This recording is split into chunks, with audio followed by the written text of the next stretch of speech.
গেছে। চলে গেছে। ভীষণ ঘুম পাচ্ছে বাড়া। আবার আসছে।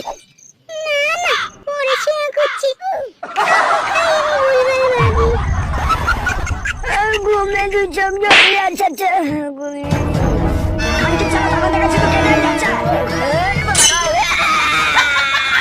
আমার কাছে না কাঁদবে আর কাঁদবে বাবা চালা। তুই কি ভাবছিস আমার গায়ে ফেটে গেছে? নাড়ি বুক করছে বাবা। এবার ঘুমোস কেন?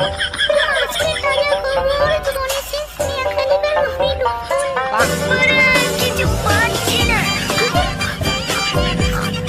ওরে বাবা কি খতরনাক প্রশ্ন রে। এ তো আমার 14 গোষ্ঠীও পারবে না। দেখি তো মুখাচ্ছটা পারে কিনা। হুস হুস এটা পারবি? মুখাচ্ছটা আমাকে বলছে এই দেখ খানকে ছিল তো আমার মতো। 5 ঘন্টা ধরে মুখ আটকে রেখেছি। মুখে নেই শান্তি। যা খানকে ছেলের পিছে ঘুরে পড়ে গেল।